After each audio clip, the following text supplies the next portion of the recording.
Welcome everyone, and tonight on the Sunday Spotlight we have Colony Ship, a post-Earth RPG from Iron Tower Studio, makers of the Age of Decadence.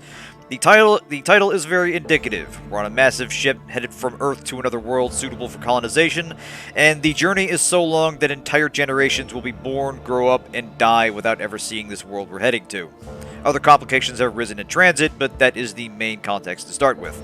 Now, this is designed in the mold of old sci-fi RPGs like the original Fallouts.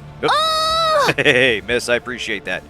Yeah, this is sort of like the old Fallouts, though Iron Tower's thing is making their combat and social systems a bit more granular and detailed.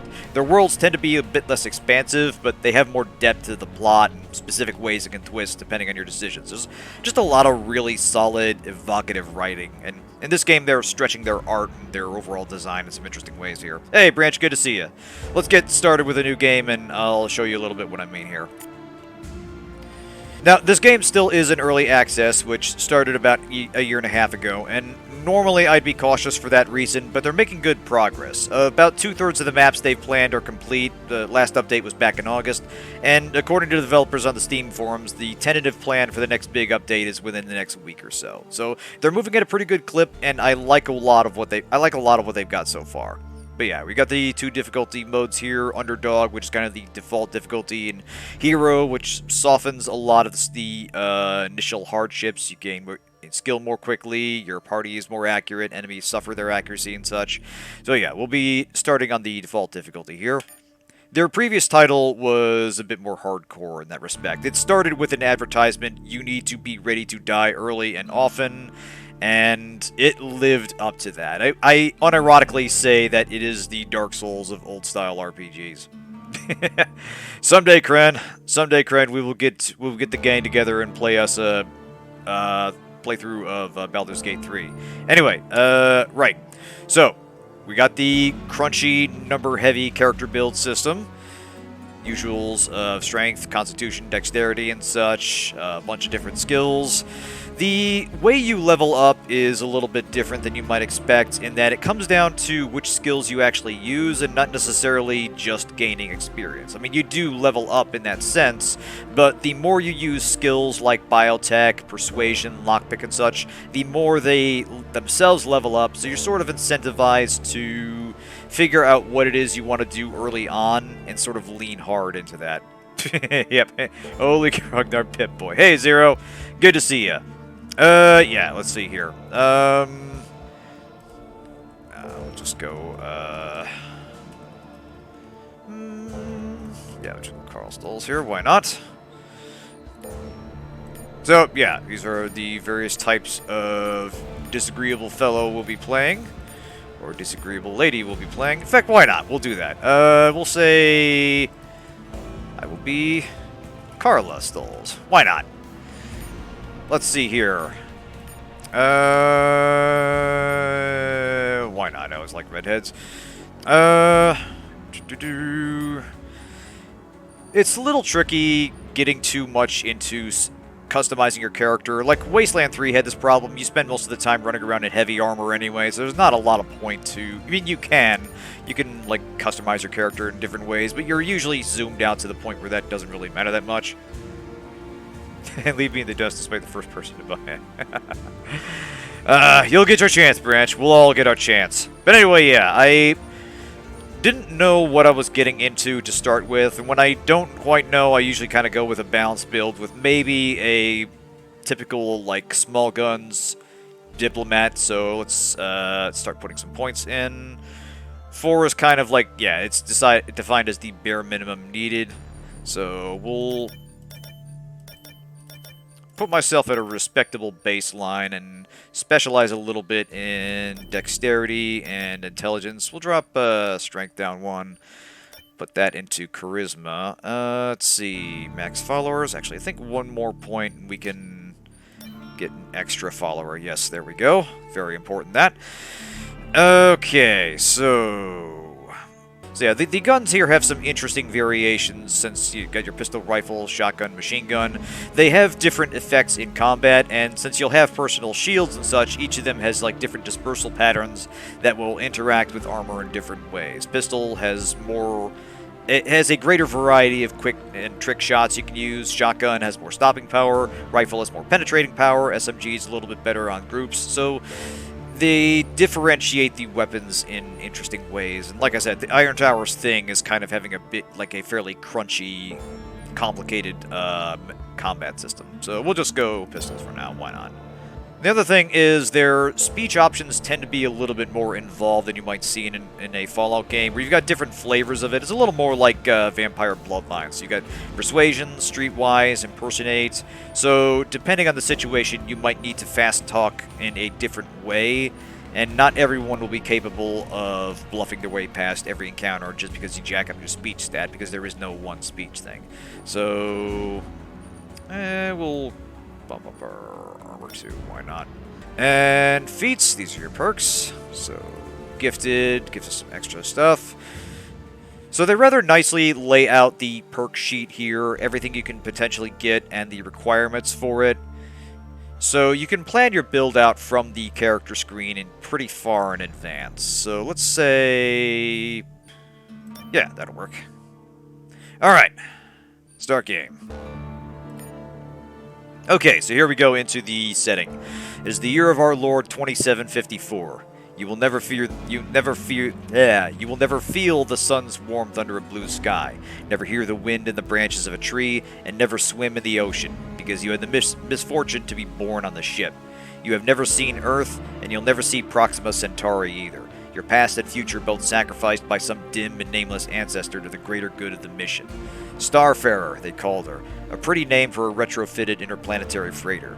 She'd already been 20 years in service when she was rechristened, and showing every minute of it.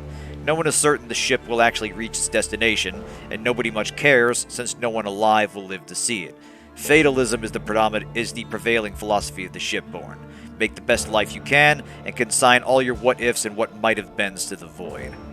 Yeah, this is a generation ship. It is kind of like Underrail. It's a little more party focused, and it's a little more trying to find a word. It has that sense of a confined universe that's entirely in this one ship. So actually Underrail is a pretty good comparison. It's a little less it's not as demanding, it's not quite as complicated as Underrail is, but you still build your character and resolve quests along similar lines. But hi Ivory, hi Mirage, good to see you. So yeah, we will answer a few questions. So yeah, the ship was launched by a neo-Christian conglomerate dedicated to establishing a religious colony on a distant world. The original 50,000 passengers, the so-called First Generation, were true believers in the mission. They sacrificed whatever lives they had on Earth and demanded strict obedience to the laws of God and the ship from their children. Unfortunately, the generations that followed lacked their forebears' fervent will to sacrifice. Dissatisfaction led to open revolt against the authorities, called the Mutiny, and the mutiny metastasized into a civil war. While the mutineers dealt a decisive blow to the old order, they did not eradicate it completely. When the fires died and the smoke finally dissipated, three factions emerged from the wreckage of the old order: the Protectors of the Mission, the Brotherhood of the Liberty, and the Church of the Elect, each of them promising their own version of the future. There's only one way to free yourself from this. So yeah, the whole thing is that you've been on the ship for so long that entire societies have formed, and it's an open question whether you're even on mission anymore, or you're just hopelessly adrift. So we're kind of caught up in all this. So yeah, rebelling against the ship authority was a mistake. The mutineers did the right thing. Though they would deny it, the mutineers were fulfilling God's will. Or 4, who cares? You've got enough problems right now without fighting over history with a bunch of fanatics. yeah, the fuck it all button is number 4. In fact, you would go on to say, the farther away they all stay from you, the better. So we got little sub-decisions in here. These are mostly about like role-playing flavor and trying to establish your position in this. You can kind of side with groups as you proceed. Indeed, Orange. But yeah, revolutions have never lightened the burden of tyranny. They've only shifted it to another. We cut off one Hydra head, yet 3 more took its place. Hail Hydra. Next time we'll do it right. The farther away they all stay from you, the better. So we'll be kind of keeping our heads down on this. So yeah, ship suffered extensive damage during the Civil War, but remains operational. Let's see, radiation increase in places to lethal levels, and several areas remain dangerous to this day. When a small percentage of children in the habitat were first born deformed, they were branded mutants and immediately shunned. The young were abandoned, and those with defects didn't manifest until later were driven out. With the condition of the fusion reactor degrading to dangerous levels, and the number of volunteers for jobs in areas exposed to radiation remaining few, the mutants negotiated a pact with the Covenant, granting them protection from harassment and violence in exchange for their maintenance of the engines and other vital ship systems. You've always thought? So yeah, again, it's more about establishing the context of the world, and also getting your... I don't know if this has a lot of influence on your particular start. It's more about giving you a sense of what has been going on the ship. So in this case, yeah, let's see. Saving the ship, they save the world as we know it. That debt can never be repaid. Let's see. Ostracizing fellow humans based on genetic differences is wrong. Hopefully our descendants will live in harmony in the future colony. Exactly. Why not love the mutant? Embrace our transhuman successors. Okay, place you call home is known as the Pit. Calling the towers of containers rising from the depths of a cargo hold a city is a bit of a stretch, and so is the other half of it. With no kind of law or government, freedom mostly means you're free to kill or be killed. On the plus side, housing is cheap, and keeping overhead low is a priority when you have nothing. The real city, a metropolis sprawling many decks, is called the Habitat. It offers much better living conditions for those who can afford it, but to live there you have to pick a side among the factions vying for control. Nobody in the Pit gives a damn about their struggles, but like Earth before it, nothing in this world is free. Just keep in mind you might get more than you sign up for. So yeah, some rules are necessary. If freedom means living in an interplanetary shipping container and sleeping with a gun under your pillow, the Pit dwellers can keep it. So how badly do we value freedom versus how much are we willing to trade away for something? Okay, so yeah. Personal freedom is the luxury the shipborn can't afford. To serve the state is to serve your brother, to serve your sister, to serve yourself. Some kind of rules are necessary or else we'll descend into anarchy. Yeah, this is basically the intro to tyranny, which I think did a nice job and actually did incorporate those decisions you made into things that happened downstream. Okay, the ship is en route to Proxima B, an Earth-like planet orbiting Proxima Centauri. After launching a deep space probe transmitted highly detailed... After launch, a deep space probe transmitted highly detailed images of the surface, which revealed one minor setback. This very habitable world is already inhabited. Since the voyage is estimated to take close to 400 years, it's possible that by the time the ship arrives, the colonists will encounter a mature civilization corresponding to Earth's late Middle Ages. As the case, what setback? Though unanticipated, slaves will provide an excellent resource for the colony. We'll make every effort, within reason, to accommodate the savages, setting aside some clearly demarcated zones for them to pursue their own lives. Yeah, you know, we just need some living space. There you go. So yeah, we must make every effort to live in harmony. We will be guests on this new world, living among the local population, accept their culture. Yeah, we'll do our best to work with them. True freedom is eating rats and not being judged for it. Okay, some people turn to God for reassurance. The Church of the Elect rejected both the protectors of the mission and the Brotherhood of Liberty as worldly fools distracted by politics and their own egos. I'm gonna take a sip here. Teaching their adherents that they were chosen by God, the Church framed the journey of the ship as a centuries-long test of faith. When the ship arrives at her destination, Judgment Day awaits every citizen. The righteous will be welcomed into the promised land of Proxima B, while the unrepentant will be returned to the hell from which we fled, Earth, to suffer for all eternity. So yeah, religion is the opium of the masses. Doesn't matter if God exists. Faith has always been mankind's greatest strength. Honor he who is reborn, and you too shall be reborn into the new world that waits at the end of our long journey. Come the dawn! Yeah. Tolerance of people's faith, but up to a point, especially up to the point where they start getting guns involved. So we'll stick with this.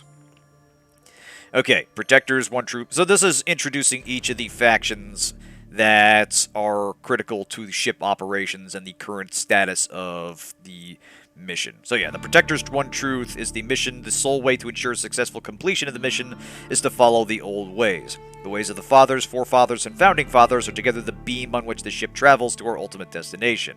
The mutiny, which through their steadfast and timely intervention was thankfully aborted, was the ultimate betrayal of the old ways. Sworn to regain control of the ship, the Protectors will subjugate anyone who threatens the mission. Over the last century, they managed to expand their enclave somewhat, but the Brotherhood is deeply entrenched. To overcome them with violence would result in a massive loss of life, and an unfortunate consequence would itself endanger the mission. So yeah, instead of embracing the future. So, yeah, are they forward-thinking, backward-thinking? Is it worth trying to bring everybody onto the same page by force? These are the kinds of dilemmas that are going back and forth that sort of form the background context of your life on the ship. So, yeah, I kind of prefer this option here. The Protectors are right about one thing: the mission is more important than our petty struggles. If it fails, then all this sacrifice was for nothing. So the Brotherhood was formed to liberate the people from the shackles of the ship authority.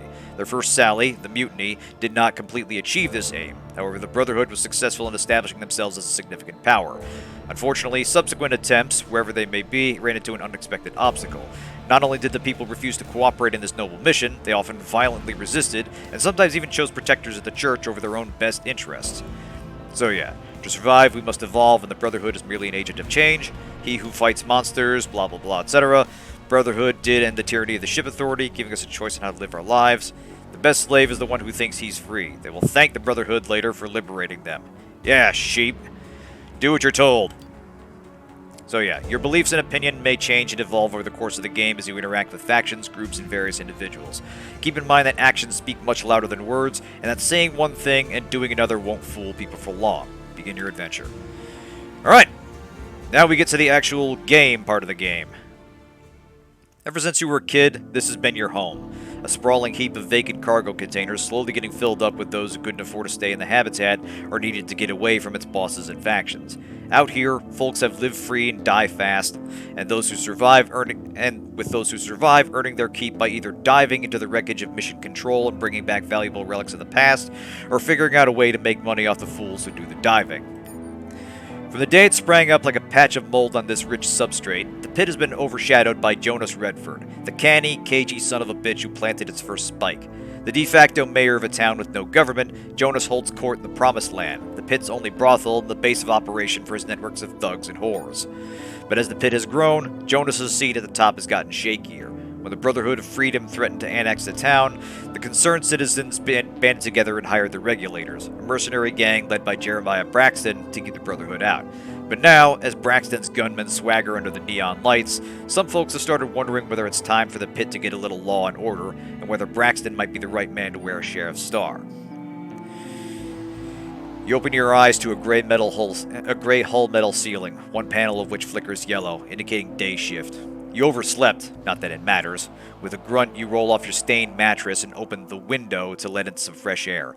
Like everything else around here, fresh is relative. The ship does its best to recycle air and water, but cargo holds aren't high on her priority list. You breathe in metal and burning oil and look up. 4 of the bridge's 6 projectors are still operational, shining dully on the container towers of Cargo Hold 3, better known as the Pit, the Free City. Calling the pit a city is a bit of a stretch, but so is calling this reddish-brown liquid water. So yeah, every detail in this game is reinforcing the fact that people are working with the resources they have on the ship, and things are just steadily getting worse. So yeah, you've read that water is supposed to be clear, and cities are supposed to be big, but no shipborne has ever seen either. Maybe in another 100 years, water will look and taste like oil, and people will be talking about the good old days when it was merely the color of rust that tasted refreshingly bitter and tangy. That's the kind of optimism that keeps you going. The elevator crawls up a groove in the cargo hold's wall like a black steel bug that's worn a path traveling to the bridge and back. It's time to get up there and earn a few credits, but first, you need a drink. Alright, for the last few years, you've been doing odd jobs for Tanner, a local hustler with a nose for making money. He's never tried to screw you over, which is pretty close to being virtuous in this town. Still, there's a first time for everything. So yeah, first job is meet this guy Tanner. We'll stick with the pipe pistol and utility bar. There we go. So yeah, like I said, everything in this game reinforces the fact that they're working with just scraps of equipment that was left over from the initial launch and whatever has been cobbled together. Like, a lot of your early game weapons are just cobbled together pipes and stuff that functions like firearms but is jank as hell. Yeah, it's a we are not in sunny, happy time future here. This is as dystopian as it gets, all confined within a single ship. Which isn't to say there isn't good to be found, but this is setting the stage that we are kind of puny in the grand scheme of things. So we'll take everything here. Now this does give us a Piper Jack, which is a multi-barrel pistol we can make use of. So like I said, combat in this game is pretty granular. There's a lot of important details with respect to every weapon, what it can do. Here we go, reload, and flashbang. Here we go, yes. I mean, you know, credit where it's due. They did make it to the 28th century, so we can't be doing too bad. But yeah, the whole point is that we've been on this journey for so long that we're starting to replicate some of society's failures.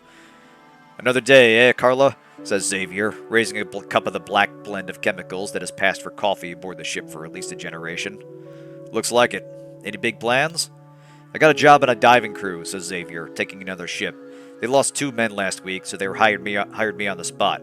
Must be my lucky day. As in diving down into the mission control ruins. It's like a maze down there. Sealed doors, corridors, entire decks. They cut the power to kill the auto defenses, which didn't make things easier. Now there's a demand for divers who can open doors the old-fashioned way. So can you show me the basics? Sure, if you pay me. How about 200 credits per lesson? Trust me, you'll make your money back in no time. So yeah, one other way you can learn is to find people with the requisite skills. And you can learn a bit more about this. So yeah, we got a nice boost to our lockpicking from there, so we should actually gain a level on that next time we open something up. Sounds like we're 2 steps from finding a nebula and going full Kadeshi. It has that feel... Fortunately, yeah, I doubt... Honestly, let's be real, Musk wouldn't get a probe off the ground, let alone something of this complexity. So yeah, we are far enough into the future that we could conceivably see like some homeworld-style mythologizing of the past. I'm done with this fucking town, says Charlie, his eyes empty and lifeless. 2 years I've been here, and what do I have to show for it? Nothing. What are you gonna do, go back to the habitat? Guess so, nods Charlie. Doesn't seem so bad now, the habitat. Don't know what I was thinking. Just have a communist revolt before it crossed Luna. Oh yeah, exactly. And we have like robot helpers on exploratory ships going into deep space. Okay.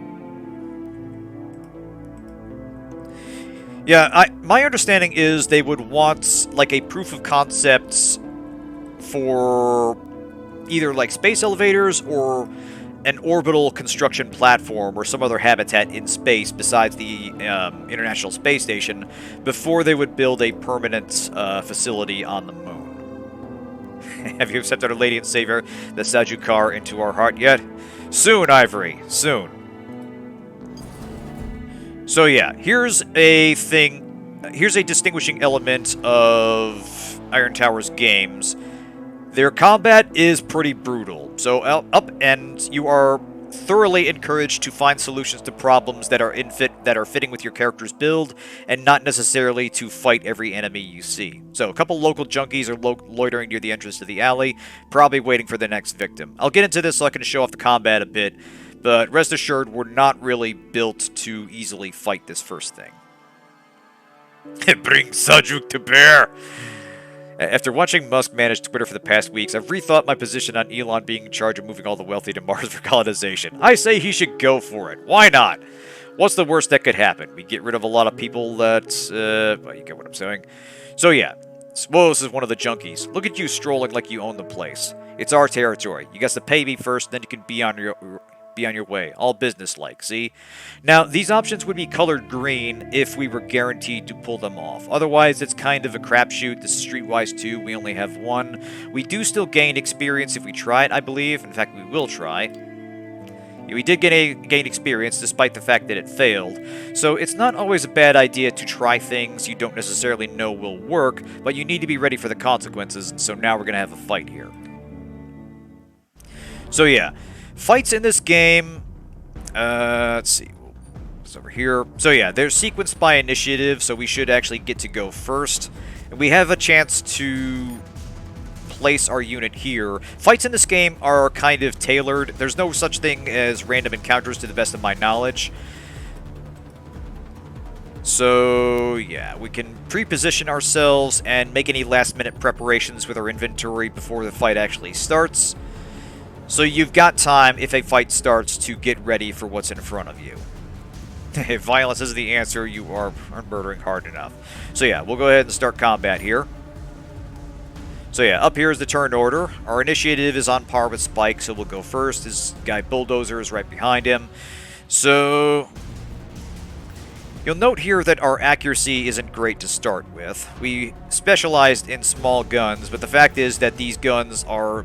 the early guns are so shitty and made out of whatever scrap material you can find that they're kind of meant as a close quarters weapon. In fact, you can, I think... let's see, toggle reaction attacks for this weapon. So there's a lot of granularity in the actions you have here. You can see we can make precision attacks on the aim, the arms, legs, vital points in the chest, or go for the head. We can fire 2 barrels at once. This lets you trigger a reaction shot at a specific threshold. So once they get closer, we'll open fire. But yeah, for now, we'll basically just have to try and wing it here. So let's take a shot at Bulldozer here. Okay, so we got a good hit on him. That's 11 out of his total of 50. And yeah, why not go again? Alright, hit him again. That's good. And we'll want to back off because they are going to come in and they're probably going to try to pile in. Ooh, yeah, Spike got a reaction shot off. So you will feel the difference when an enemy has a numerical advantage, and you're kind of advised to get... oh, damn. Yeah, okay, I forgot there's a pathway right there that they could have used. My bad. But anyway, yeah, I didn't expect to win this, because the point is that combat... they kind of mean it here. So, quick load. So yeah, we're going to look around a little bit more, and we're going to find some help before we take on those guys. In fact, we were advised to go speak with Tanner for our starting quest, and we will actually do that. But yeah, the thing with Age of Decadence is it was a very good game. It was, you could tell it was kind of their first major foray into... like, I think the team had some experience making a game, working on other titles, but you could tell it was kind of their first big project together, and the assets had kind of a blandness to them. They occasionally leverage this in interesting ways, but it was a kind of a difficult game to get into. Here the art feels a little more bespoke and a little more customized for the setting. You can see there's some nice lighting effects where you've got your shadow running across there and the light shining on your character. There's a consistency to the design that I really, really like in this game. And that actually was the case in Age of Decadence. It just feels like they built out from that experience in good ways here. It does work on a 3D grid. Like, these don't neatly line up, but in combat, your positioning is on a rigid 3D grid. I don't know. It might. I'm not 100% sure. Yeah, Colony Ship is just way more polished is the thing. That's the word for it. Anyway, let's talk to Tanner. I've got a job for you, Carla. Interested? What kind of job? An easy one. Tanner pulls a plastic rectangle from a compartment inside his sleeve and slides it toward you. The card is old and worn. The color is long faded, but the raised print on the front is still as clear as the day it was stamped. A2. That's Armory Level 2, the holy grail of every scavenger on the ship. During the mutiny, the rebels looted every depot on the first level, but the automated defenses on the second stopped them dead, literally. Those same turrets have dissuaded every scavenger since. Is it real? Is it real? Girl, if you don't have the stones for it, just say so. Don't insult me. Every scav worth his salt has been searching for this card for decades, and you're the one who found it? I have my ways. Tanner's smile reveals stained, uneven teeth. You see, I wasn't looking for a long-lost access card, since I'm not a fool. I was looking for Technical Officer Ulysses Colton. Tanner pauses so you can show your admiration for his savvy. Let me guess, he had the card and you alone figured it out? Not quite.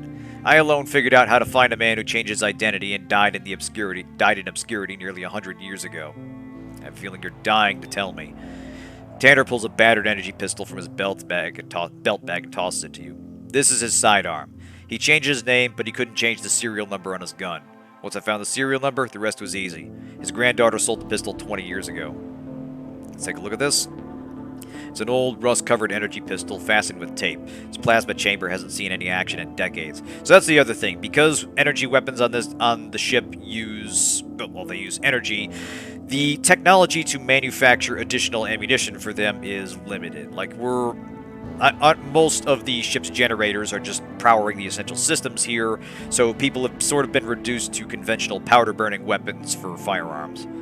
So, you don't have any energy cells you can spare, I suppose. Ha! Those cells are worth their weight in platinum these days. Nobody's even selling them anymore, so the supply must have all but dried out. I thought somebody would have figured out how to make them by now. Figuring it out is the easy part. It's making them without proper materials and tools that's the hard part. Why do you think we're making firearms again? Because it's easy. Hell, they used to make them back in the Middle Ages, revolvers and whatnot. Except we use synthetic propellants. Are you sure the card still works? Only one way to find out. Go see for yourself. When you come back, we'll have a proper conversation. Alright, so here's the big question. Why me?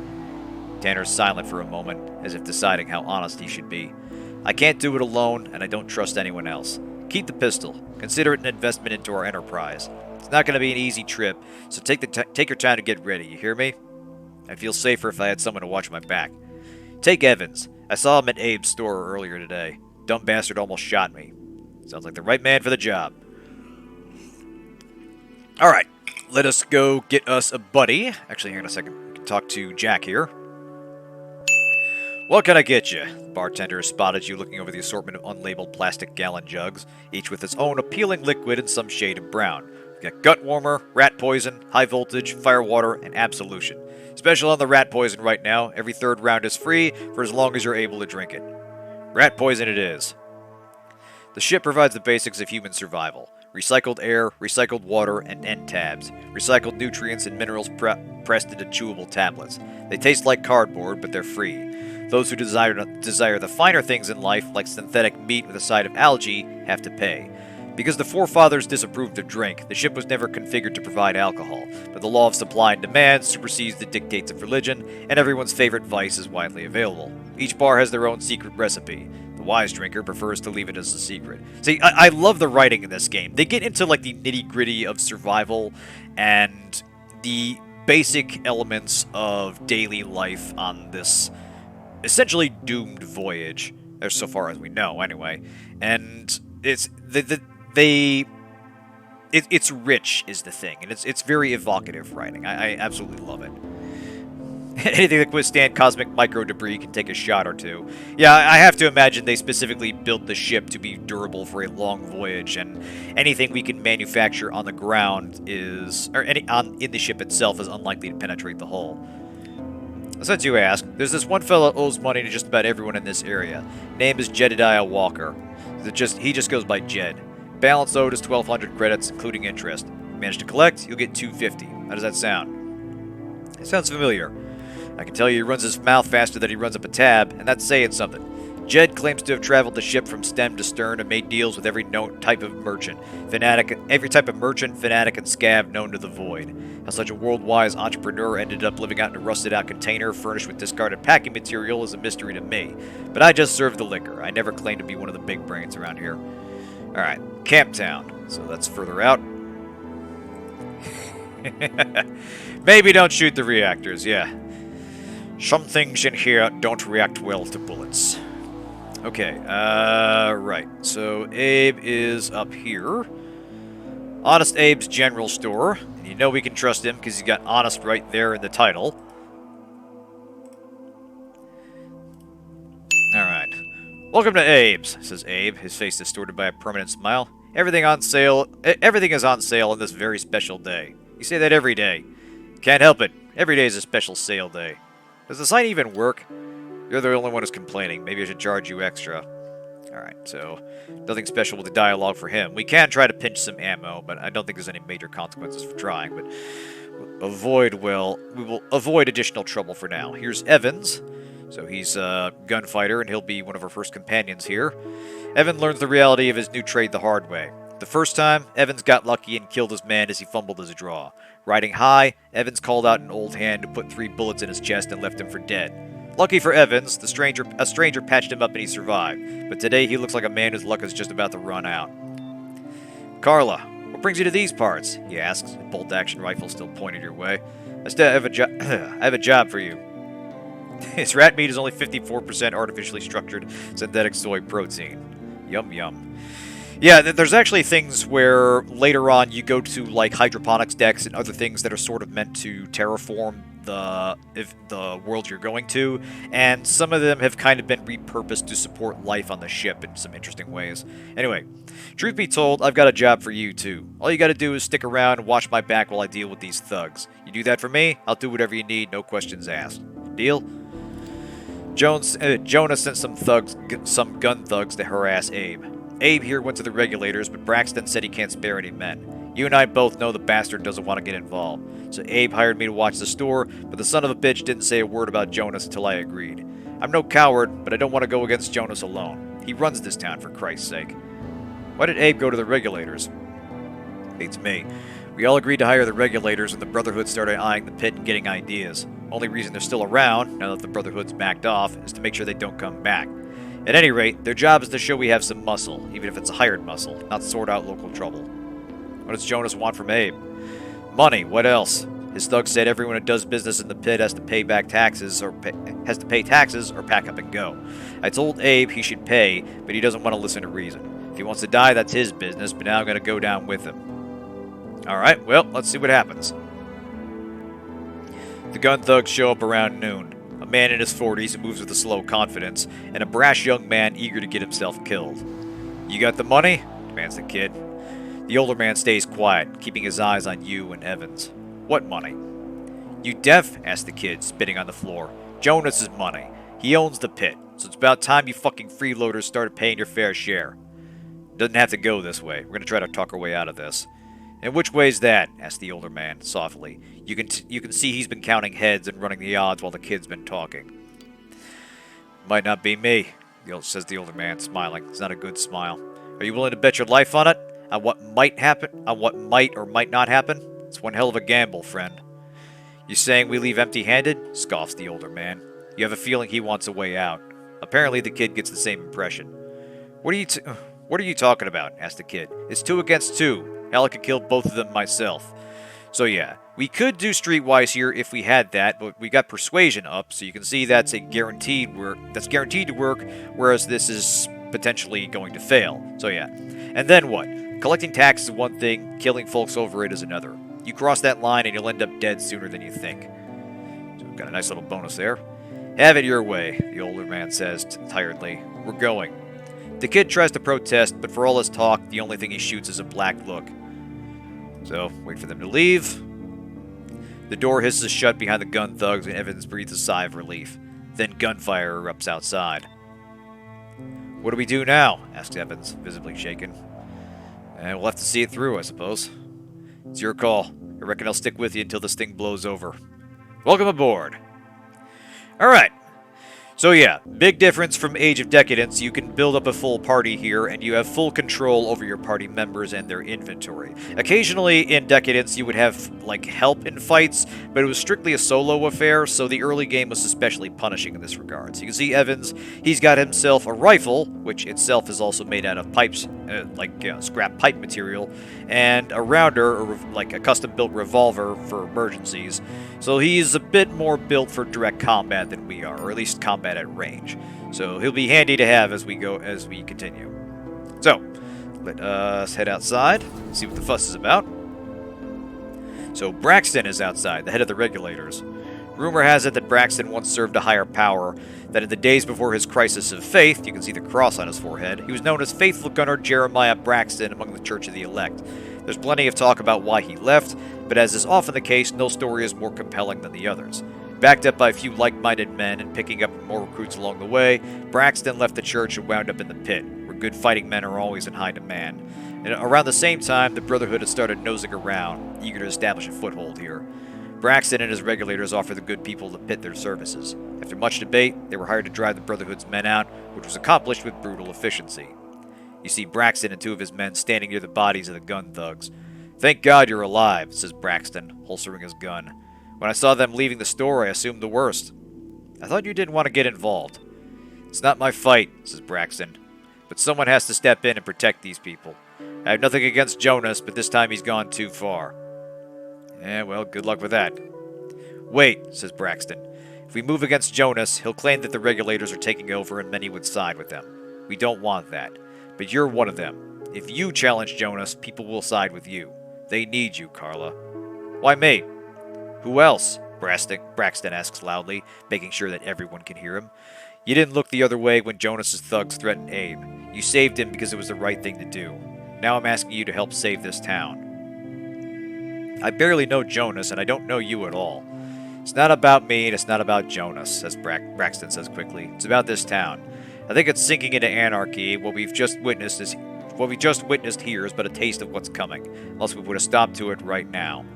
So yeah, we don't necessarily have to pick a side right now, but this is the shape of the dilemma in the early game. So we've got these two forces vying for control of our starter town here, and eventually we will have to pick a side. So might as well say we're in, because at least for the moment, Braxton isn't shaking down store owners, but he's got his own problems that we will uncover. So talk to Jonas. Put him on notice in front of everyone. Let them hear all what you have to say. Why? Won't he know that we're coming? We aren't going to stab him in the back, Braxton says firmly. A man deserves the right to defend himself. Sir, excuse me, sir, but a hostile takeover is the exact opposite of anarchy. Well, yeah, exactly, yeah. So what are we going to do? The right thing. We're going to save this town. It's not our fight, but haven't decided yet. What's your take on it? What's the saying? Better the devil you know than the devil you don't? So there's that. But sometimes I wonder whether that devil's going to let it all go to hell. Jonas did build this town, but that's as far as he's going to take it. He did a good job keeping everyone on their best behavior at first, back when the pit was more of a camp, but the bigger the town got, the more lawless it became. Braxton, his men do a good job patrolling the decks around town, but I'm not sure I want to see them patrolling the pit and telling folks what to do. If Braxton ends up on top, who knows how far he'd take the law and order thing. Although probably not as far as the Brotherhood would, so there's that. So yeah, what I noticed with your companions so far, I didn't find more than a handful to recruit, but they all had interesting little interjections into conversation and actually would have opinions about certain decisions. I don't know that they would necessarily leave your party, but they're active participants in conversations and the decisions you make, and they offer their own input and kind of have their own place in the story. Anyway, let's see. Cole here. What do you sell? Gadgets. What kind of gadgets? Grenades. Nice. Let's see. Relics. Old Earth toys. Time warp gizmos. Brainwave disruptors. Pulsed alternators. All that science magic. Unfortunately, it's all in limited quantities. Even if you find someone who knows how the stuff works, there aren't any facilities on the ship to produce it. Time warp? The laymen call it a stasis field. Pointing at someone, and the illusory experience we think of as time will slow to a crawl for them. Brainwave disruptors cause debilitating hallucinations. So these are the kind of things we can get later on in the game, whereas for the moment we're kind of limited to whatever explosives can be assembled from the resources we have on hand. Let's see, excellent pedigree. So, yes, we talked about that. Space magic, basically, yes. Right. Won't need anything from there, but I think we can get slightly better arms and hardware here. Ready the deflector dish. That's the thing. We are dealing with... Like, the generation ship itself presumably had high technology in its construction, even though it was it started as a church initiative, or that's how the introduction painted it. But presumably they had advanced technology going into the ship, but yeah, we're just working off of the remnants of that. Alright, I gotcha. Let's see. So I think this actually works at a much better range. Problem is, at $750, we ain't got that kind of cash, so step out for now. Yeah, we're essentially in like... We're like the Wild West in space, basically. And yeah, there's definitely some portrait reuse this early in the game. I can imagine they'll have to mix that up a bit to keep things interesting. Yeah, exactly. It's not strictly just the townspeople against the powder gangers. It's more about whether you want the local criminal elements that at least understands the town, or the authorities that were brought in but might be overstepping their boundaries. So, yeah, we'll grab some of these. Put on slightly better armor. Slightly better boots. Evans, do you need these? There you go, have some hand-me-downs. Doing the inventory shuffle. Sell these off. You can see here we're getting peanuts for these. So we're going to have to hustle if we want to get... what's this? Character screen? Does he have any points that need spending? No, it doesn't look like he does. Okay. Right. So we can go down to the depot in the armory, ask around in Camptown, looking for Jed. That's the side quest. The main quest here is confronting Jonas. But first, we are going to go back and have a chat with those two junkies there. That's the thing, yeah. That was what I noticed with Age of Decadence, is that a lot of their encounters were tailored in very nuanced ways, where it's not like everybody was just a complete asshole and there wasn't anybody sympathetic, but it's that everybody had a lot of complex and interlocking motives, and it depended a little bit on who you found more sympathetic. I barely bet you're already giving me your shoes. Well, you know, we've been together for one whole conversation. We're practically buddies now. Alright, kill him first to even the odds. We'll do this to get some experience in Streetwise. Alright, now, with Evans, we've got a little bit more HP on our side. And let's see. We'll probably open with his here flashbang. What do you have on hand, sir? Pretty much just the rifle and the handgun.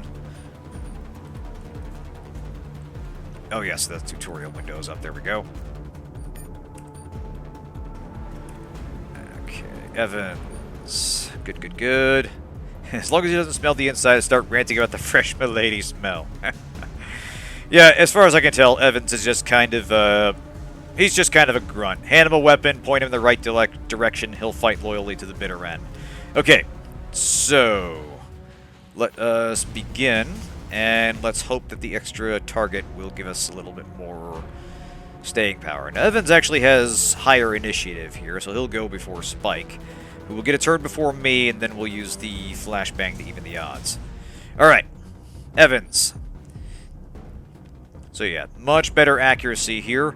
Looks like Spike here is a bit more evasive, so more likely to get a regular shot on Bulldozer. I think if I recall right, the different colors on the bar, the green is a dead-on hit, the yellow is a grazing hit, which still does damage, just not full damage, and red is a full-on miss. So, Bolter, regular shot, snapshot, so smaller action point, but lower accuracy, higher graze chance. Alright, he's going for a headshot, that's good. But that's not always good policy. Sometimes you want to go for a debilitating shot that will reduce the accuracy of the enemy, because they might get a turn before you can actually finish them off. So let's see. Aim to the legs, aim to the arms. So we get more accuracy there. And if we do hit, then they get minus 15 to hit chance, and if it's a crit, they get reduced action points. So yeah, we'll give that a try. So you can see here that improves the odds somewhat. So let's take a shot at Bulldozer. Alright, nice! So we got a critical on that, so Bulldozer is not going to be much help in this fight. Unfortunately, this is a single shot rifle, so Evans is going to have to reload it. And let's see, he doesn't have anything else that will be able to make a shot, so we'll just have to sort of wait for the next turn. So, sit tight. Ow. Alright, Spike is incoming, so let's get a flashbang out. And let's see, I think that should work. Now you can tell, obviously, it's still in early access. There wasn't any like sound effects to go with the grenade. There's still some parts that do look kind of rough around the edges and are going to take some time before they're really before it's in like a fully a feature complete state. But the combat is fully functional as far as I can tell, and all these systems are in place. It just basically needs refinement. Anyway, let us pump some lead into this guy. So this fires 2 shots at once. 9. Yeah, you know, we'll go for the head here. Why not? Yeah, see, that was a grazing hit right there. That didn't do too much. So, yeah, one more regular shot there. Critical. There we go. Alright. Alright, we'll fall back. I believe there were originally engineers, but it sounds like the mutants currently have control of the engineering deck. It's possible the mutants were engineers at some point. Alright, so we've got a man up here. Unfortunately, you notice he's up front, so we can't hit him with the rifle. We can still fire on Spike over here. We just need to have Evan switch to another weapon to fight off Bulldozer. But since Spike he has lower hit points, we're going to focus him down. So let's see. Try and go for a bullseye shot on Spike here. Alright. So, yeah, that took not a very damaging hit, but he's pretty close to dying. I think if Evans tries to move, Bulldozer will get a swing, but we'll try to back up anyway. Oh, yeah, I can see that right here. So, yeah, we're right in a strike zone. But we'll see if we can dodge. Yep.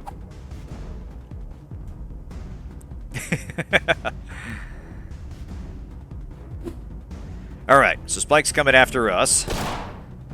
Now this is interesting. I didn't give Evan specific orders to have a reaction attack, but since he had a sidearm equipped with that feature enabled, he automatically fires if it's at all possible.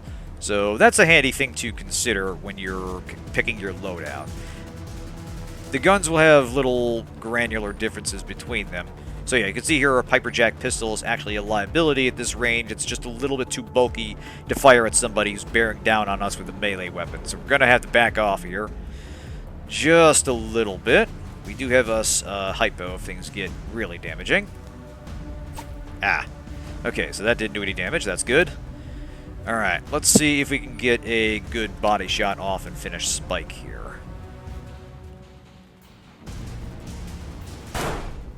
Almost. He's down to 6. Alright. So we'll wait there.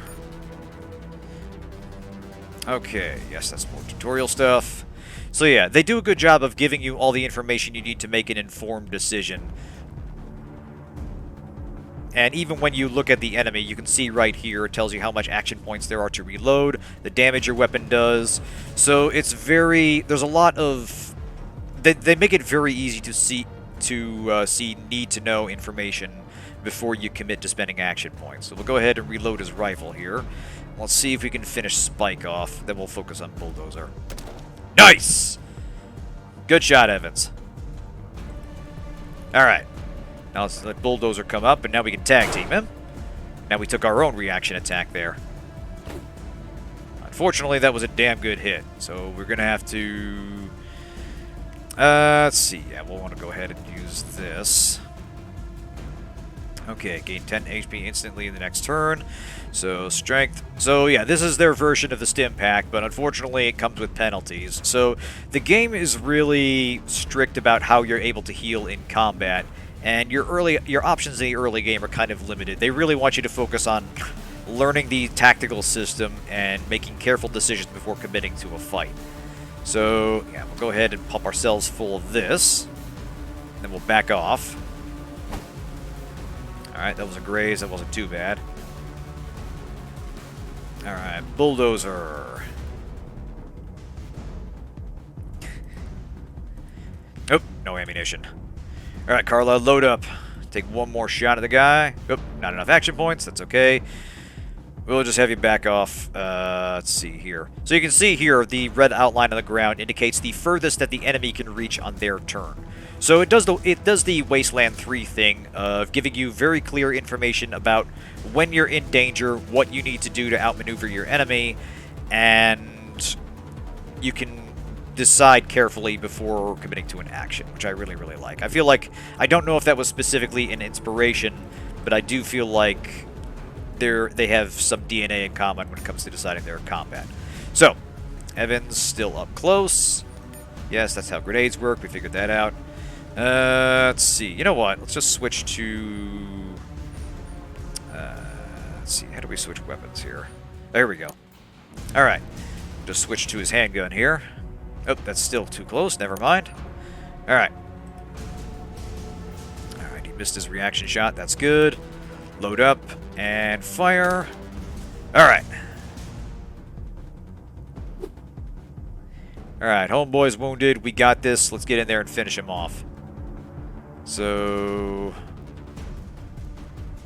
let's see if I can get it up next to him. And plug him in the back. Alright. Oop, not enough action points. Damn. Alright. Yeah, the trade-off to having a lot of potential moves in combat is that there is a lot of information to process before taking your turn. So you do need to... let's see... I don't think it's possible to accidentally hit your teammates, but we'll find out. Oh, no ammo. Almost got him. Oh, shit. Oh, man. We're taking a pounding here. I feel like this is what happens when old-school games face the reality of not having to forge UI elements in a cold cave using scraps of assembly code they forged in a local swamp. Pretty much, yeah. It's... not enough action points. Damn it, son of a bitch. Okay, I'm just gonna run back over here because we're taking a bit much damage. We'll let Evans here finish this guy off. There we go. Alright. We have triumphed in our incredible fight against two random junkies who are literally the first enemy encounter in the game. So, we'll take everything they've got.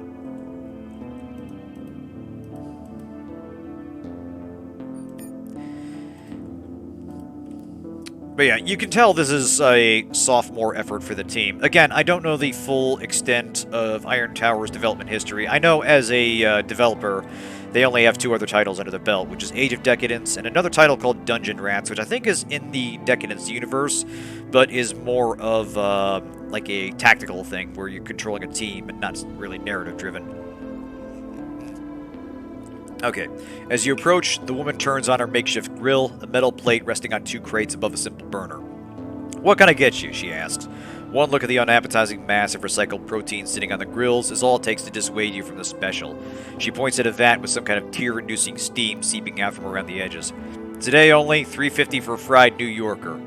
"A New Yorker?" She opens the vat and fishes out a chunk of gelatinous flesh. "Look at this beauty. I boiled it in vinegar to remove the slime and toxins. You want it well done or medium?" Maybe later.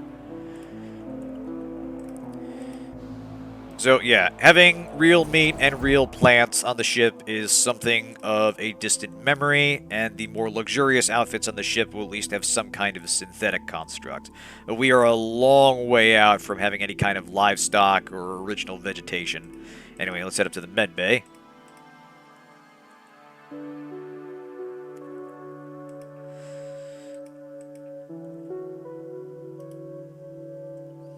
Alright. The woman stares blankly, as if lost in thought, while her metal-capped fingers move across a keyboard that isn't there. You can see she's jacked in, with a long translucent cable running from her half-shaved head into one of the machines. Finally registering your presence, she unplugs the cable from her head, and her eyes come into focus. "Are you a doctor?" "I've been trained in the healing protocols, if that's what you're asking," the woman says impatiently, waiting for you to get to the point. "Can you fix me up?" 60 credits. Yes, please. Yeah, time for cyborgs. So yeah, you step inside the metal box and try to make yourself comfortable. Our dirty display comes to life, flashing messages in different languages, disclaiming all liability for manufacturing defects and require you to submit any claims to arbitration back on Earth. In 3, 2, 1, says the woman. Something stabs you in the back. The pain is unbearable. You'd scream if you could, but all you can do is gasp for air, waiting for the drugs to kick in. Suddenly the machine powers down. "Well, fuck," says the woman. "I thought I fixed it last week. Hang in there." The pain spreads everywhere and your consciousness starts slipping away. "Almost done," the woman says cheerfully. The machine powers up with a whine, instantly washing away the pain. Bone marrow extracted, generating stem cell prototype, starting blood transfusion. So yeah, we're getting some real brutal auto-dock stuff. It's basically like the nanomed machines from Chronicles of Riddick, where it stabs you in the neck and just pumps you full of healing juice. Anyway. Let's see. Can you show me how to extract implants safely? If you make yourself useful, you can watch me work. Maybe you can learn a thing or two. She walks up to a corpse lying on one of the beds and checks the tag. Motor cortex chip. The dumb bastard overclocked it. Fried the chip in half his brain. She points to a batch of blackened skin and burned hair. Still, there might be something worth keeping. Don't have all day, so get to work, will you? She passes you the saw. Reject flesh. Embrace Boombox Dies 9000. So yeah, a big thing on the ship is we do have cybernetic augmentations, but there are only so many to go around, so a big business is in finding the dead and extracting the metal from them. So, I'll be damned, the suppressor's still good. So we actually gained a level in biotech from that. With a quick hard yank, she pulls an intact piece of electronics from amid the cooked brain and ruined circuitry. She drops it in a jar of disinfectant and slaps you on the back with an unwashed hand. So yeah, we have a very competent medical professional here. Well, I do have an errand that needs running. A fellow by the name of Jimmy Brewster sent word that he has something for me. He owes me 500 credits, so it better be some quality biotech. If it is, bring it up here, and I'll make it worth your while. If it isn't, I'll deal with Jimmy myself when he shows up. Where can I find him? When he's in town, he rents one of the warehouses in Camptown. E7, I think. Alright. Now then, I think we might as well go ahead and save here. Actually, Evans, go ahead and reload. How are we doing on ammo? Let's see. That's credits. So 38 pistol ammo for not a lot of rifle ammo. In fact, we'll go ahead and sell this stuff and load up a bit. So yeah, this game is very dialogue heavy. It requires you to engage a fair bit with the fiction. Consider your options carefully before jumping into an encounter. Consider your allegiances carefully before you make any promises. And one thing I distinctly remember from Age of Decadence is the game is very good about tracking your behavior and considering people that you might run into later in different contexts. Like, one of the first things you can do in Decadence is to take on a job to threaten someone to leave town, because he's sort of like, he just showed up, he's like a lore expert, and the lore expert already in town is worried that he might like take over his business with the local lord. So you can threaten him, and if you succeed, he'll appear to leave, and when in fact he'll actually just go to the lord and say, hey, this asshole threatened me, and now suddenly you're in the hot seat with this guy. So you need to pass a specific set of checks in order to make sure you're actually intimidating him and he's not just bullshitting you. So there's a lot of encounters like that, and this game holds true to that as well. There's a lot of things that are kind of multi-stage affairs where several checks determine the flow of conversation. So we just opened this up. A woman is half asleep in an old, worn-out chair, a half-empty bottle of whiskey on a makeshift table in front of her. When you take another step, she opens one eye and glances at you. The Lord giveth, sighs the woman, and reluctantly opens the other eye, forcing herself awake. How'd you like to make 500 credits for 5 minutes of work? Why me? You passed 2 tests, says the woman, reaching for the bottle. First, you picked the lock on my door. To be fair, the lock is shite, but it still takes some skill. Second, you clearly have a certain moral flexibility, otherwise you wouldn't be here. What do you need me to steal? A key. How else are we going to get in? If I steal a key, you can pick the lock. Let's not get ahead of ourselves here. Just because you can pick this lock doesn't mean you can pick any lock. Some locks are way too tricky, others are hardly locks at all, at least not in the conventional sense. There, Ivory. There. Okay, he knows me, so he'd be on guard. That's why I need you. Who's this mysterious he? His name's Samson, ex-military by the looks of him. He favors the engine fuel bar in Camptown, but he's awfully tight-lipped, even when drunk. My guess is he came into some money, not entirely legal, and decided to disappear. Can't find a better place than the pit, huh? He keeps a low profile and rents a cheap room, but it's all an act. I saw him skulking around at the outskirts one day and followed him. He led me straight to his stash, but it's locked tighter than a steel drum. Excuse me, steel drum. So how do I steal his key? Easy, let me show you. So we get a level of steel there. Awesome. How about some lessons? I can pay. There'll be plenty of time for that later. Alright. So yeah, I don't think that's enough to actually do the mission. But presumably, if we practice stealing in other places, we can level that up as well. So, let's see here. What are we? So we need to find Jed. Oh. Okay, yeah. So we got a fast travel screen here. And then you actually, in a rather nice bit of convenience, we can quickly warp around to specified points, both within a town and to other towns entirely. Or in this case, other sections of the same map. So Camptown is kind of on the outskirts. And the armory is a other deck entirely. I think there is a travel point, but it's just quicker to go to your map screen, and this will take you to another deck when you're ready for something a little more complicated. Save scrumming, pretty much, yeah. That, I think, honestly, is the big issue with Decadence, is that it does at some point encourage a very specific set of interactions, and you're not going to have a good idea what those interactions are to begin with. Like, there is an actual optimal path through various conversations, and you can... It's not necessarily about making in-character decisions so much as kind of metagaming. And, you know, they do their best to get you to commit to a specific build and a specific archetype, but there are still issues where it just makes more sense to do this before you do this, to have this skill leveled up before you talk to this person, that kind of thing. And that's an old conceit in video games. It's very, very hard to build a game that is entirely based on social rewards and consistently staying in character. Okay, well, if Camp Town is kind of is an anything goes kind of place, Main Street is a place where nothing goes without Jonas Redford's say-so. What about the outskirts, then?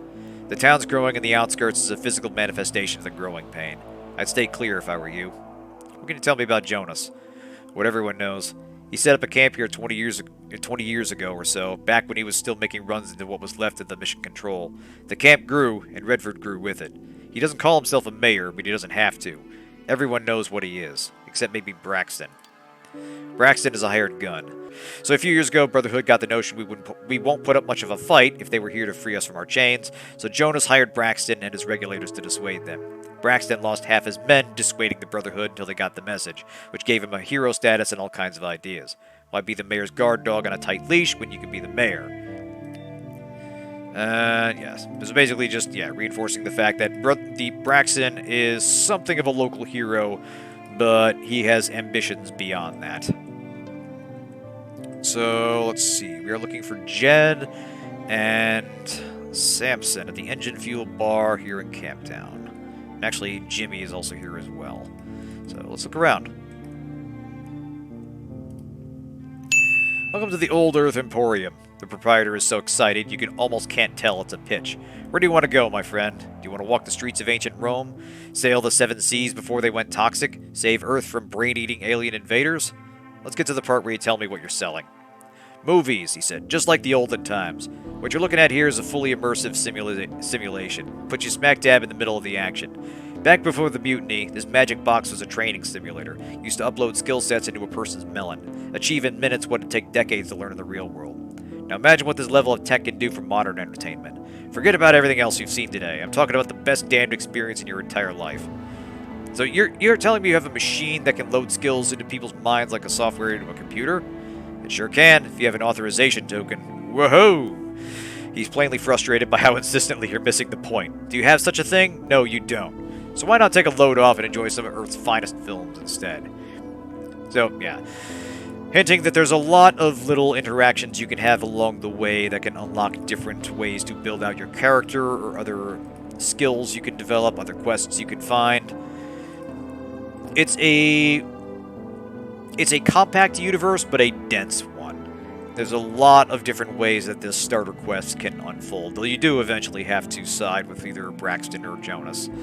Let's see. Oh, I believe that is the bar. What's this guy? Do I know you? No. Promised Land. Engine fuel bar. Oh, wait, no, that's Boone's Moonshine. So, there it is. Up we go. Pathfinding in this game is pretty good, and especially in this early area where you're going to have a lot of multi-layered structures and such. You can pretty much just point to where you want to go, and so long as there is a valid path, you'll get there. So, there's Samson. Let's see. We'll pass on the drink for now. So yeah, Samson gives you a sharp look when you move next to him, clearly fighting the urge to tell you to piss off. So yeah, we can order a drink to put him at ease, warn him that Gia wants to rob him, or leave. So we'll try buttering him up. Sensing that you're just another customer, Samson relaxes and switches his attention to one of the serving girls. So yeah, this requires a steel 3. Probably not going to work yet. So we'll see if we can ply our trade elsewhere.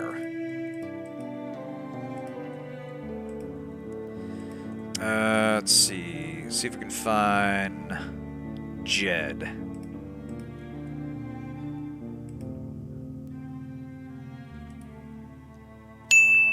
I'm looking for Jed Walker. Jed's a bit of a wanderer, but last I heard he was staying at the new housing block down the street. Can't miss it. Rectangular design, olive green with rust trim. Forest Muse, I think it's called. Anything you can tell me about him? I can tell you he runs his mouth faster than he runs up a tap. Okay, yeah, just saying the same thing as before. Alright.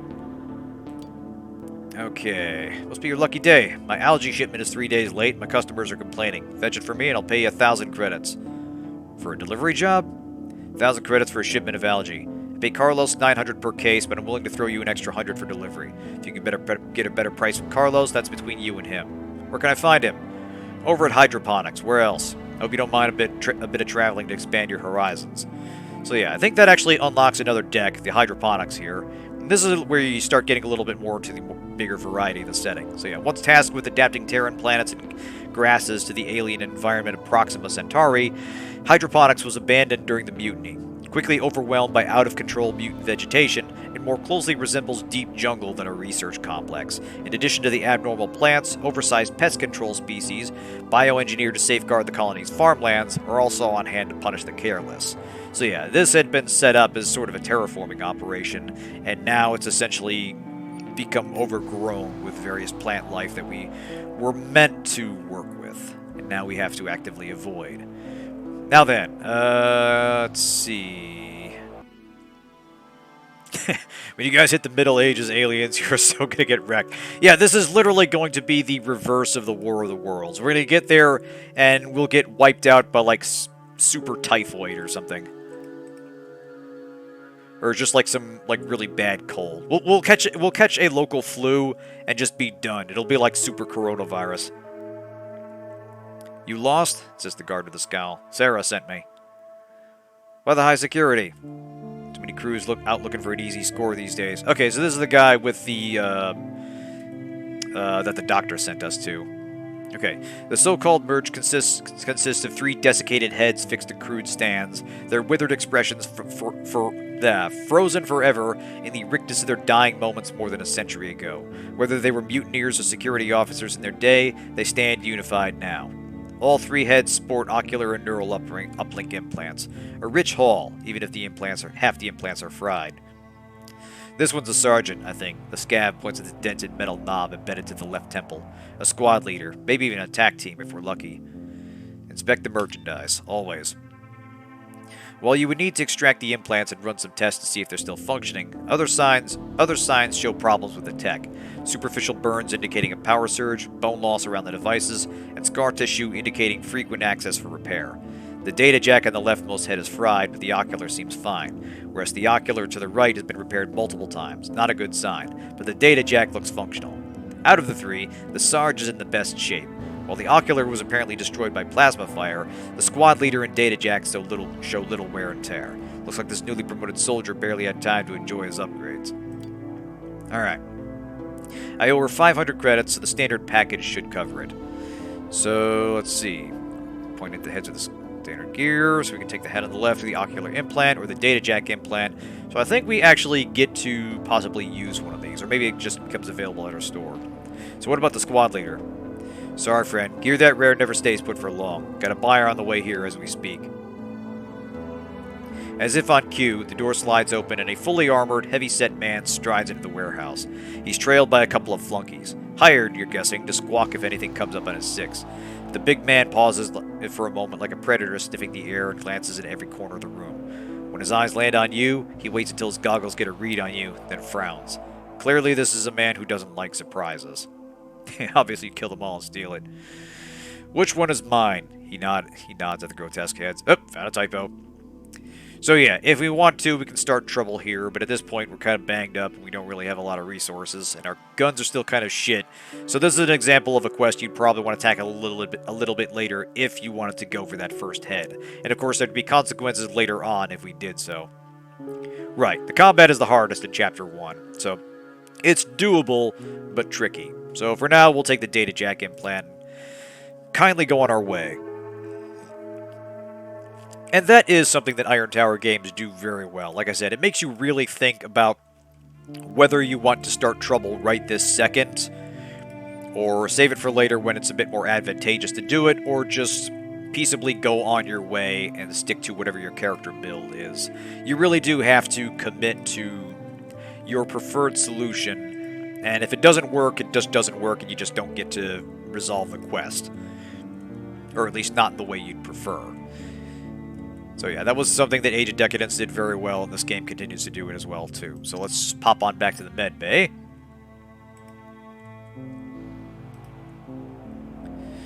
Alright, give her Jimmy's merch. Sarah joggles the severed head in her hands as if it were a kickball. Huh. The ocular's trashed, but maybe I can salvage the housing. She grabs a small diagnostic tool into the metal... She plugs a small diagnostic tool into the metal stub at the temple. The data jack is in good shape despite its age. It was installed 2 days prior to the owner's demise, she says, scanning a tiny stream of data on the tool's built-in screen. Typical history on this model will be 3 previous owners and 100 years of service, so this little doodad is basically a factory install, nice and clean. I could part with it for 300, that includes plugging it into your skull. What am I getting? Direct interface with any computer or network that can't be accessed with a keypad. I couldn't do this job at all without it, not to mention the upgrades. Do you want it or not? I'm a busy woman. That's it? No reward? For walking a couple blocks? Stay out of trouble. So yeah, that's an option we can go if we browse for wares. Yes, here we are. Neural uplink. Yeah, why not? We'll go ahead and buy that. Wait, we can... No, we're good, we're good. So yeah, this is where we install the implants. There's a hard limit to the number you can put in your body, and that's based on, I think, your constitution. I'll take a closer look. So, let's install an implant it myself. Okay. Please be advised, you hereby waive any and all rights and claims arising out of or relating to your augmentation and do release and discharge zero downtime in all its affiliates, agents, attorneys, predecessors, successors, and assigns for physical or psychological injury you may suffer as a direct or indirect result of your participation in the aforementioned activity. Thank you for choosing a zero downtime product where your well-being comes first. Yeah, I can really feel the care and love that goes into this interface. So yeah, we will install, let's see, where is our neural uplink? Here we go. Data port that bridges the gap between the human mind and the computer. Install neural uplink. Once it's installed, it can't be removed without causing severe physical and nervous damage. Such actions are forbidden, so yeah, basically, once this goes in you, it's staying in. So if you're going to upgrade yourself, you need to be very, very sure about what you want. Okay. Let's see. Steel needle penetrates your skull at the temple, parting sinew and bone and sliding into your brain. Before you have time to panic, the horrific pain abruptly cuts out, as if someone had flipped a switch. Gathering your thoughts, you find your memories and reasoning transformed. The correlation of everything you knew clearer than it's ever been. The dense fog in which you have been laboring your whole life, without ever realizing, has been lifted. We are, in fact, something more than human. We are more human than human, if you will. So yeah. Now we can work with computers that, as they said, don't actually have an interface, which greatly expands our hacking options. Hasn't really come up yet, but we'll see more about that as we go. So, let's see. We're on about an hour and 20 minutes. We'll do a little bit more plot-related stuff. Let's wander into the Promised Land like Braxton wanted us to do and see what exactly happens. So, talk to Caleb. Welcome to the Promised Land, said the bartender, pouring you a fluorescent drink. He spills a few drops on the counter, and they shimmer and gleam in the light, dissolving the paint and etching the metal. Been here long? Too long, if you ask me. Maybe it's time to head back to the habitat. What's it like? Yeah, we literally did ask for this. Not superhuman, just human-er. We're human 1.5. We're not all the way to human 2, but we're getting there. Different things to different people. If you think the mission is more important than anything else, you'll feel right at home in the Protectorate, and their shenanigans will bother you none. Hell, they might even be leading that parade. But if it's freedom you crave above all else, then you won't find a finer place than the old pit. Why do you think about moving back? Too much freedom? Truth be told, I wouldn't mind some stability, and if I had to join a club to enjoy it, so be it. So, yeah, let's see. Braxton wants you to confront Jonas. So, yeah, there he is. Let's go ahead and talk to him. And like all respectable, legitimate businessman social clubs, you can walk right into the boss's office and just talk to him. That's just standard operating procedure for crime lords, really. For a scavenger, Jonas Redford was more successful and ambitious than most. In order to facilitate more efficient runs into mission control ruins, Jonas set up base camp in Cargo Hold 3, right next to the action. Such a good idea couldn't remain secret for long, and his fellow scavengers soon began pitching their tents nearby.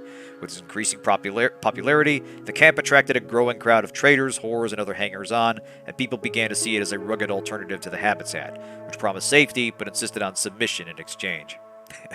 Seemed optimistic. I'd say human 1.5 pre-alpha. Yeah, pretty much. There are a lot of disclaimers in the agreements we signed, let's put it that way. At some point, Jonas realized that more money was waiting to be made right there in the pit, as it had come to be called, than out in the wasteland. He opened the Promised Land, the finest and only whorehouse in town, and settled into the role as the de facto mayor of this frontier town. You've got some nerve, Carla. I know why you're here, so say your words and get out. I'd like to hear your side of the story first. Do you now?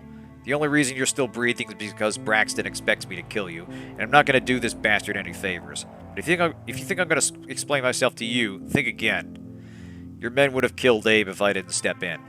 Says who? As far as I know, they were gunned down after they left the store. Your new friend Braxton killed them in cold blood, and you know it. You weren't there. That kid was a second away from pulling the trigger. Now that's interesting. I sent 2 men to force Abe to pay what he owed me for hiring the regulators. One man was in his 50s, the other was 45. Which of them would you call a kid? I know what I saw. What did you see? 2 men who claimed to be working for me? You know, I gotta hand it to Braxton. The man knows how to put on a show. So yeah, here's where things get a little bit interesting. He's implying the whole thing was staged for our benefit. And we're gonna have to ask ourselves some hard questions about who we trust in this. I'm saying Braxton played you like a fiddle. I'm guessing you're here because Braxton suggested it, which means he wanted to warn me. I think I see where he's going with that. So tell me, Carla, you still with Braxton, or are you having second thoughts? The thing is, Jonas might be bullshitting us as well, so further in the quest we'll get a bit more clarity about who's actually telling the truth, but it does beg the question of who we can trust right now. The answer is, not many. Not people. So, nobody really.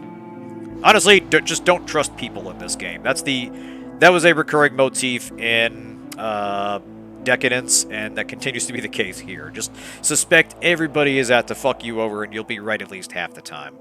So yeah, we'll play along for now. What do you need me to do?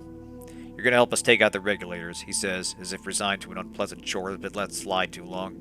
They outnumber us, but a certain piece of gear will even the odds. Ever heard of a brainwave disruptor? Grenade? Never seen one, but I heard it messes with your brain. That it does. It's an anti-riot grenade, Earth-made. Scrambles your brain and makes you forget what you're doing and just stand there taking the air.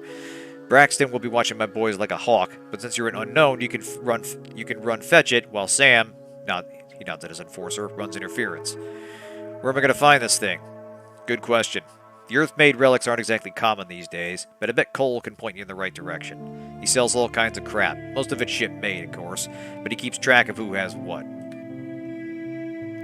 Alright, so yeah, we can actually now go to, if we wanted to, we can go to the regulators, talk to Braxton, let him know what the plan is, we can stick with Jonas. So there are various decision points before we commit to one side or the other, and the dialogue will reflect the extent to which we question everybody's decisions or we're a good little soldier. We're coming up on an hour 30 here, so there's one more thing I'll show before we call it here. But let's hop on down to hydroponics and get a sense for what's happening outside the quote-unquote civilized parts of the ship. So yeah, the hydroponics, let's see. Hydroponics was originally conceived to adapt Terran plants to the anticipated environment of Proxima Centauri. Extensive gene editing was employed to develop resistance to alien fungi and pests, and accelerated adaptation hacked into the plant's genetic code. Like many other critical systems, hydroponics was abandoned during the mutiny. The carefully cultivated flora and fauna was left on its own in harsh environs, designed to propagate rapid and brutal evolutionary cycles. When men returned to reclaim hydroponics, they discovered an environment as wild and hostile as any Earth jungle. So yeah, there's like a small outpost that is controlled by the guys that harvest some plant life that is used in various towns, but for the most part, we're in wild territory here. So, here we go. That's Carlos. He's the guy we talked to about algae. A bald man wearing a gas mask gestures you to approach. Where you can see it, his skin is pockmarked and slack from prolonged exposure. His skin is pockmarked and slack from prolonged exposure to antifungal chemicals. Sorry, throat's getting dry here. You're guessing the environment isn't great for hair either. Welcome to Camp Reed, he says, removing the gas mask with a sigh of relief. I'm Carlos Maney. Boone sent me to pick up his algae. There's nothing in stock right now. The bioreactor is down again, so I can't do anything for you until we get it up and running.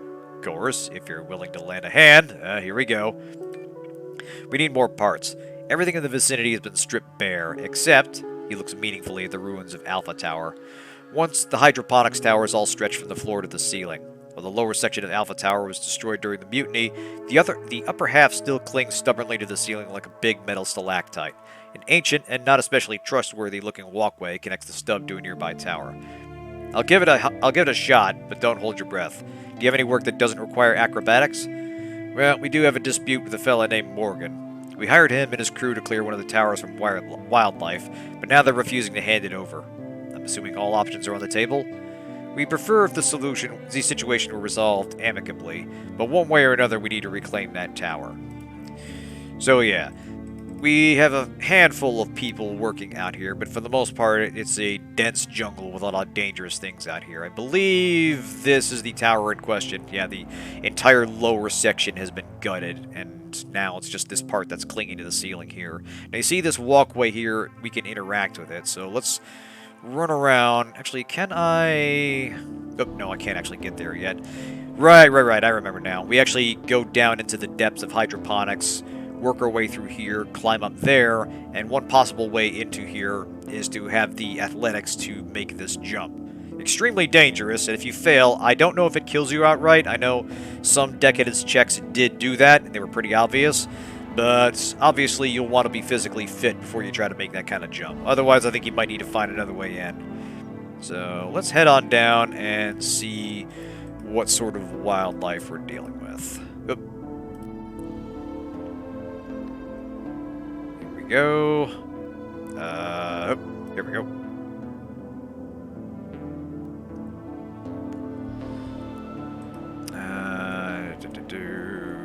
Oh, nope. Get that right. Can we go down? Ah, there it is. You can take a little bit of looking around. You'll want to hit tab periodically to find things you can interact with. So we can grab valuables from there, but let's just hit the elevator. So, first floor storage. All the way down, and let's see what nasties are awaiting for us in this here jungle. I've never seen anything like this, says Evans, staring at the greenery around him. Even the air tastes different here. Wait until we get to Proxima. That'll be the day, sighs Evans. We'd best get going.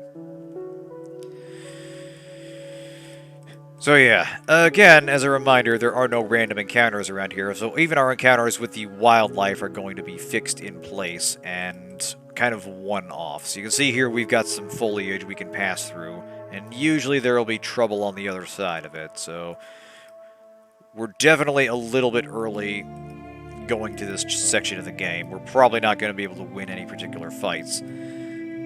But just giving you a sense of what kind of things are running around here that aren't people that we're expected to deal with. Here we go, yeah. So yeah, we got some mutated frogs over here. Never a good sign. That means we're in the Daikatana universe.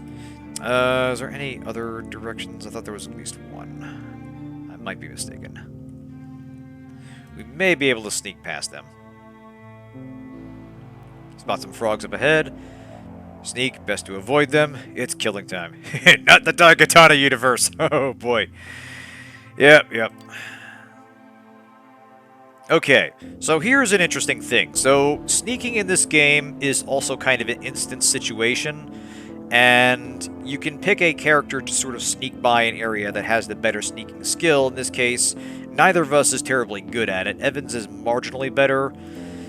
When I tried this the first time, it was kind of a janky interface.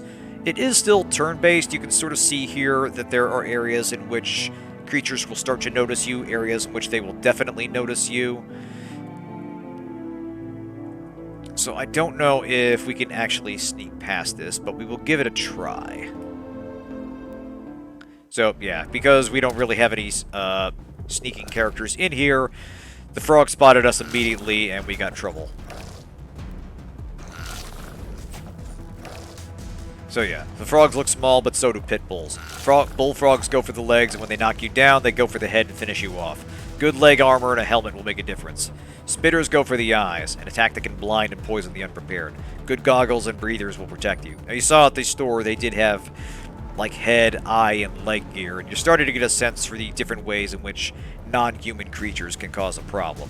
Unfortunately, we're kinda up against it here. I don't think they're terribly durable, but they are nimble. Like you can see here, we don't really have a good odds at hitting any of these, so we're quite a bit early for this particular encounter.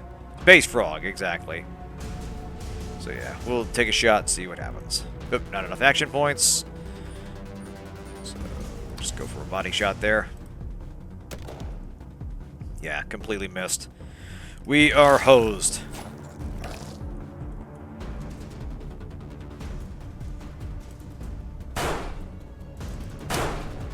Alright, that's a hit.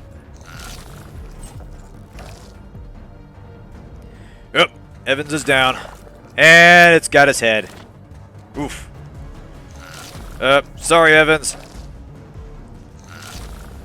When I anticipated it, when I thought about exciting space adventures, this isn't quite what I had in mind. Yep, Evans is dead. And one thing I haven't tried to do is continue the game after a party member dies. I don't know if they're recoverable in any way. I'm assuming not.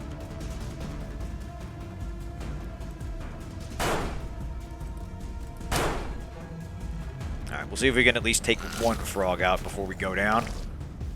Yeah, Ensign Ricky, no! This is basically... Oh, nope, now we're down. And it's got our head.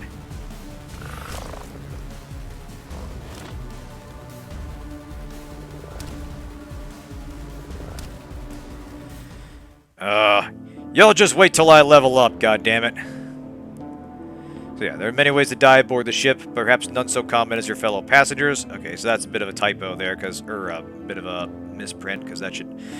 Sometimes the dialogue when you die reflects your specific circumstance or the area you're in. Other times it's just kind of a generic game over message. But yeah, we will call it there. But yeah, that's Colony Ship. Like I said, it's a very dense, very writing-heavy RPG, but I really like the setting and the thought they're putting into it. The combat takes some getting used to. It definitely demands that you treat each encounter seriously, that you pick your fights very carefully, pick your allies very carefully, and make sure you're absolutely ready before you commit to an encounter. But I like it a lot. I'm really looking forward to seeing the finished version, and I wholeheartedly recommend it. If any of this looked at all interesting, I'd say the early access is worth taking a plunge on. But yeah, thanks for tuning in, everyone. Have a good night, and see you on Saturday for more Dying Light.